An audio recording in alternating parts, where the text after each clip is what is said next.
மாப்பிள்ள இதான் என் பொண்ணு. மாப்பிள்ளன்னு கூப்பிடலாம்ல? அது பிரச்சனை இல்லை, எனக்கு ஓகே.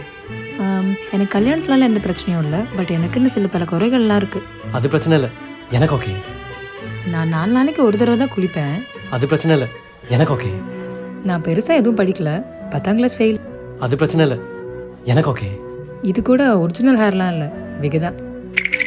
அது பிரச்சனை இல்லை, எனக்கு ஓகே. எனக்கு நைட் 6 மணிக்கு மேலே கண்ணு தெரியாது.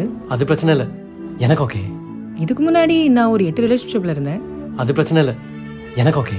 நான் தூங்கும்போது பலமாக கொரட்டை விடுவேன். அது பிரச்சனை இல்லை, எனக்கு ஓகே. என் பேரில் ஒரு 40 லட்ச ரூபாய்க்கு கடன் இருக்குது. எனக்கு கல்யாணம் பண்ணால் நீ தான் அந்த கடனெல்லாம் அடைக்கணும், பரவாயில்லையா? அது பிரச்சனை இல்லை, எனக்கு ஓகே. எனக்கு சமைக்கலாம் தெரியாது, இப்போவே சொல்லிட்டேன். அது பிரச்சனை இல்லை, எனக்கு ஓக். சமைக்க தெரியாதா? அப்போ பிரியாணி பண்ண தெரியுமா? சமைக்கவே தெரியாதுன்றா பிரியாணி எப்படி பண்ணுறது? அப்போ எனக்கு இந்த கல்யாணம் வேணும். நான் கல்யாணம் பண்ணுறது சாப்பிட்றதுக்காக தான். காலம் முழுக்க ஹோட்டல் சாப்பிட்டுருவாங்களா? பின்ன என்ன ஒரு குக்கா நான்? குக்கோ காக்கோ சாப்பாடு என்ன கல்யாணம் கிடையாது. டாடி, என் பொண்ணை வேணான்னு சொல்லிட்டு இந்த ஏரியா விட்டு தாண்டிடுவேன் நீ. இப்படி சமைக்க தெரியாத பொண்ணு கல்யாணம் பண்ணி சாருக்கு உன் கையிலே சாகலாம். உன் மொட்டையை பார்த்துட்டு நிம்மதி சாவேண்டா. நெஞ்சில் சுடு, இங்கே சுடு, சாப்பிட்றேன். இது பொம்மை துப்பாக்கி. நான் வேணா சமைக்க கற்றுக்குவா?